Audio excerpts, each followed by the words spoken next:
Vamos todos correr com Hugo van der Ding. Estás ótimo. Estou? Estás. Tenho batom nos dentes? Não, estás ótimo. Nada. Ai, Mal puto. faço. Bom dia a todos. Vamos lá, isto, Alexandre, por favor. O Alexandre sacou agora uma guitarra. Estou a tocar agora aqui. Aprendi isto ontem à noite, que o Hugo obrigou-me. Mandei a partitura. Sim. É precisamente numa rua bizarra que neste dia, na Rua da Páscoa até se quiserem saber, que neste dia, em 1982, morria em Lisboa, claro, aos 81 anos. Caraças, pá! O fadista português Alfredo Marceneiro, claro, o grande Alfredo Marceneiro. Alfredo Rodrigo Duarte nasceu em 1891 e vamos quase parar por aqui. Há uma lenda familiar que ele terá nascido em 1888. Não tem muita, são só 3 anos a mais, mas não há nenhum documento que prove que seja mais do que uma lenda. Muda uma coisinha ou outra na sua biografia, mas não muito mais. Nasceu também em Lisboa, claro, na freguesia de Santa Isabel, que vai ser o seu bairro.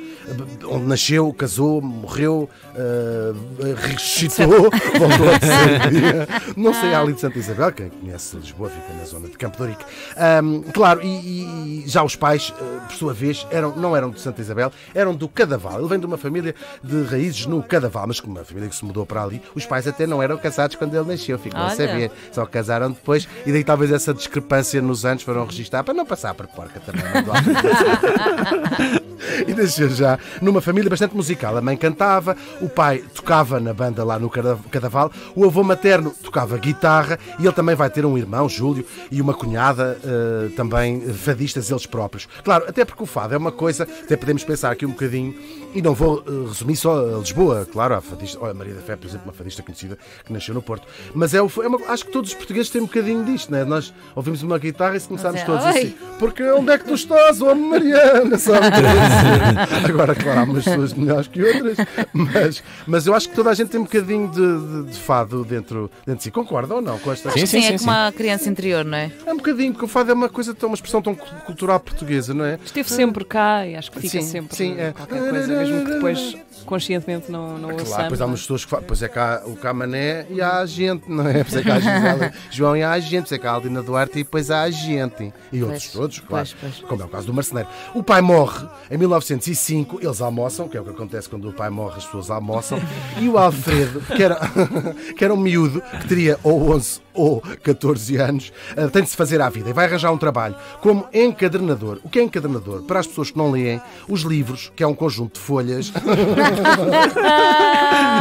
ao contrário dos vossos dossiês da escola, que era mais à base de argolas, no princípio do ano, não é? No segundo período já está, é folhas soltas.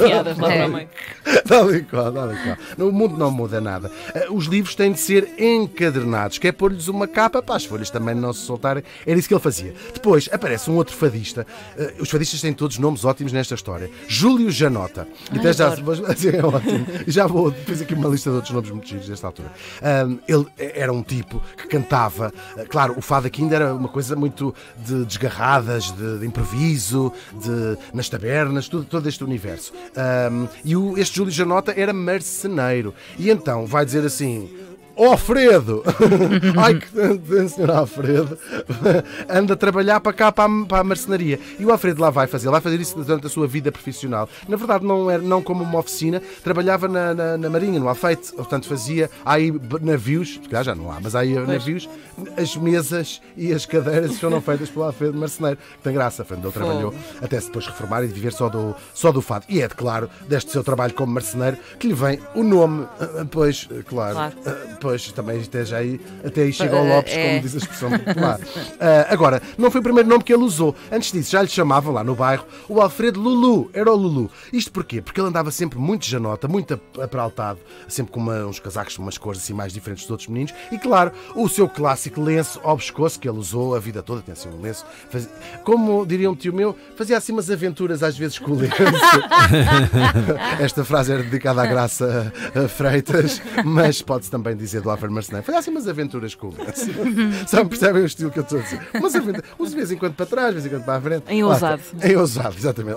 Ousar, arriscava com o lenço. Agora, para além de marceneiro, claro que também cantava o fado. Primeiro começou nas cegadas, que é uma tradição muito interessante. Claro, até podemos falar um bocadinho das raízes do fado. Não se sabe bem, porque é uma expressão tão antiga e tão popular que não há propriamente um momento inicial de quando é que se começa a cantar o fado. Consta, e quem presta atenção, os ritmos árabes estão ali todos. Sim. Claro, como no flamenco, não é? Que se junta ali as tradições, no caso do flamenco, ciganas, judias, árabes. O canto árabe é muito parecido com estas coisas. Mas consta, e até há um poema famoso que fala disso, que o fado nasceu nas caravelas, da saudade que os homens tinham das mulheres que deixavam cá, e da sua casa, e dessas coisas todas, e dos cães também, dos periquitos e tudo, e que cantavam, não é? O fado nasceu um dia quando o vento mal belia. Não sei o que, como canta a Amália. Agora, estas chegadas é uma tradição que vem ali da segunda metade do século XIX. Eram coisas scripted, portanto, com guião, e era uma espécie de encenação cantada de críticas sociais. Tinha figuras típicas, ou seja, personagens tipo. 4. A prostituta, mas eram homens que cantavam de vestido, que punham uma saia, faziam a prostituta. O Janota, que é aquilo que nós chamamos o pimp, não é? O Júlio Janota tinha por causa disto. Era alcunha também, o Janota? Sim, mas, ou seja, isto eram as figuras típicas desta cegada. O Janota era, no fundo, eu não sei como é que se... proxeneta, para não dizer chulo, que é uma linguagem... É calão, é calão. Uma linguagem chula ela própria. O polícia, tinha assim um pau e batia nas pessoas. E, por fim, o galego, uma figura muito típica do século XIX em Portugal e até princípios do século XX. Muitos imigrantes, gente muito pobre que vinha da Galiza, e o que faziam eram vendedores ambulantes em Lisboa. Aguadeiros, por exemplo. É muito giro. Ou seja, as pessoas, a base da pirâmide social nesta altura, eram muitos galegos que vinham e que vendiam coisas na rua. E eles era também uma personagem que faziam. Eles cantavam na rua e as pessoas nas janelas faziam uma espécie de quase teatro espontâneo nos camarotes a assistir. É muito giro, muito giro. E isto entra já pelo princípio do século XX e ele estreia-se ali, porque é teatro. Consta, quem o conhecia bem, que ele sabia estas falas de miúdo, até ao fim da vida sabia as falas todas do teatro da cegada. É muito giro. Depois vem o fado nas tabernas, não é?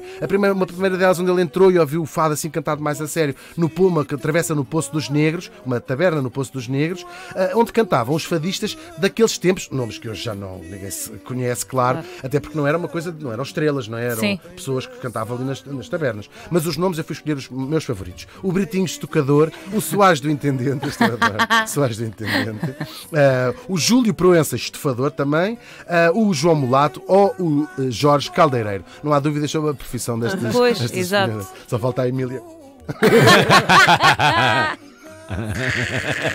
Mas eu em vídeo. Não preciso também mais cálculo o que é que eu disse. Agora, falemos um pouco disso, não é? O fado não é uma coisa estanque.